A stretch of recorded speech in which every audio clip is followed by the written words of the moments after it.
जो पहला TV station खुला था ना वो कराची में खुला था और वो सदर अय्यूब खान के दौर में खुला था।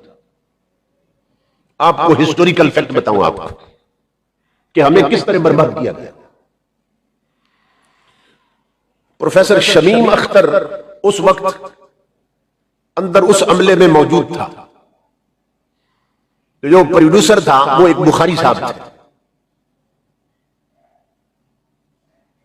उसका तो अब कब्र में मालूम नहीं क्या हशर हो रहा होगा।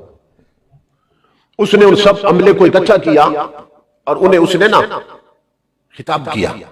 वो पूरी रुदाद फिर बाद में प्रोफेसर शमीम अख्तर ने छाप दी थी। लगता है उसे कोई अमीर अहले सुन्नत जैसा कोई मुर्शिद मिल गया होगा जिसने गफलत की पट्टी हटा दी होगी। इसलिए फिर वो हकायक मंजर पे ले आया। उसने कहा कि मैं उस अमले में मौजूद था। प्रोड्यूसर साहब ने जो पहला कराची में हमारा टीवी स्टेशन बना अय्यूब खान के दौर में, उसने सब अमले को बताया। उसने कहा ये मुसलमानों का मुल्क है और ये बड़े पक्के हैं इस्लामी रिवायात में। वो बेटियों को पर्दा करवाते हैं, इस्लामी लिबास पहनाते हैं उन्हें। अगर हम इन्हें कहें ना कि ये पर्दा खत्म करवा दो बेटियों को, तो ये हमारा गला काट के रख देंगे। इतने गैरतमंद। अगर हम कहें कि चेहरे का पर्दा नहीं है तो ये हमारा गला नापेंगे। अगर कहें कि ये इस्लामी जो रिवायतें हैं ना, ये पर्दा है, बुर्के हैं, खुला खुला लिबास है और ऊपर बड़ी बड़ी चादरें हैं, ये छोड़ो, ये फरजूदा चीजें, ये पुराना सिस्टम है, तो ये हमारे गले पड़ जाएगा। तो वो प्रोड्यूसर उन्हें कह रहा है, उसने कहा कि हम ड्रामे ऐसे बनाएंगे क्योंकि टीवी के जरिए अब हम उनके घरों के अंदर दाखिल होने वाले हैं। ये पूरी हिस्ट्री मेरे पास मौजूद है। उसने कहा अब हम मुसलमानों के घरों में चले जाएंगे। कैसे? टीवी के जरिए, टेलीविजन के जरिए। अब हमने ड्रामे ऐसे बनाने हैं। और उसने कहा कि तुम में से जो आगे सामने बैठे थे, जो बंदा थोड़ी सी सूझबूझ पैदा करेगा ना अरबी की कुछ आयतें रट ले, कुछ थोड़ी सी अरबी ग्रामर पढ़ ले, उसकी तनख्वाह में मैं 200 या 300 रुपए का इजाफा कर दूंगा। उस दौर में वो 200-300 रुपया भी कोई लाख के बराबर था। उसका इजाफा कर दिया जाएगा और वो जब अरबी जुबान से थोड़ी सी सूझबूझ उसको हो जाएगी तो फिर यह है कि हम उसे इस्लामिक स्कॉलर बनाकर टीवी के प्रोग्रामों में पेश करेंगे।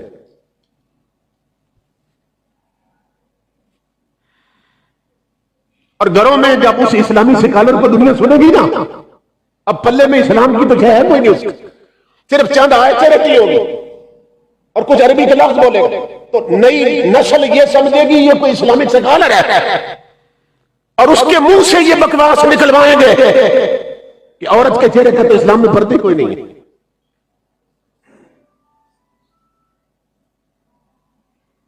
ये कराची में ऐसे एंकर्स मौजूद हैं, अब भी मौजूद।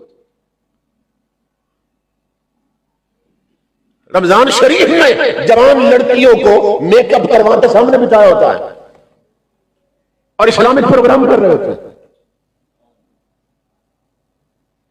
वो आप जानते हैं कौन कौन है?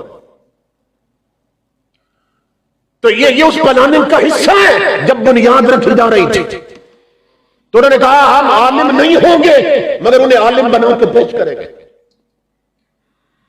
और फिर उसने कहा ड्रामे ऐसे बनाने हैं,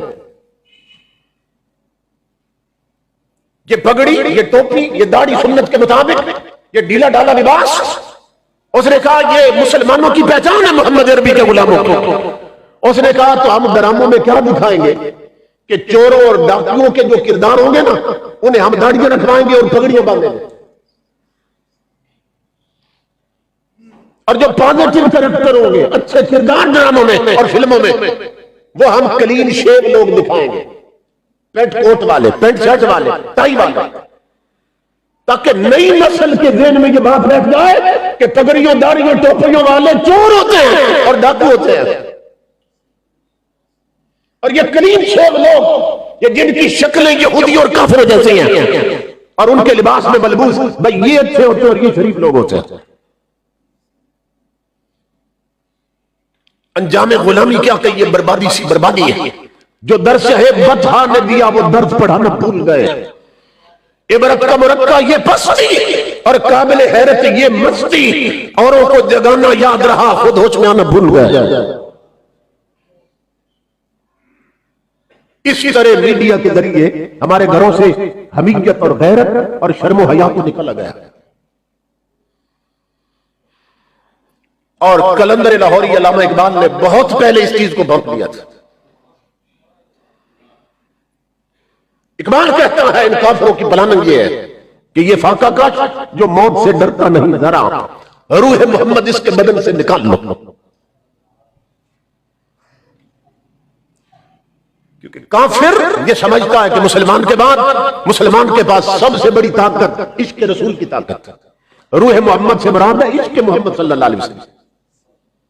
ये मुसलमान के पास सबसे बड़ी कुव्वत क्या है? इश्क मोहम्मद सल्लल्लाहु अलैहि वसल्लम।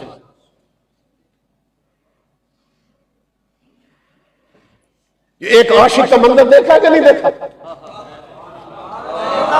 समझ रहे? वो उसकी टांगे नहीं थी इमाम अल-अंबिया के गुलाम, मगर वो डी चौक और फैजाबाद के धरने में टांगों से नहीं पहुंचा, इश्क मुस्तफा की ताकत से पहुंचा। उन्होंने बताया माजूरी मेरी मजबूरी नहीं है। लोग माजूरी को मजबूरी बना लेते हैं। उस आशिक रसूल ने बताया और दिखाया कि मुसलमान की मजबूरी माजूरी नहीं है, उसकी मजबूरी इश्क मुस्तफा है। उसकी सबसे बड़ी मजबूरी हुजूर की गुलामी है। तो दुनिया हैरान थी कि ये क्या कर लेगा व्हील चेयर पे बैठने वाला, मगर उसने कंटेनर की सियासत नहीं की, उसने मैदान की सियासत की। वो नंगे आसमान के नीचे सीना तान के बैठा और कुफ्र को ललकारता रहा है। और फिर मदीने से खैरात आई तो इमाम अल-अंबिया को गुलाम दुनिया ने देखा कि वो जब धरने में गरजता था तो अमीरुल मुजाहिदीन लगता था, जनाजा उठे तो अमीरुल मोमिनीन लग रहा था।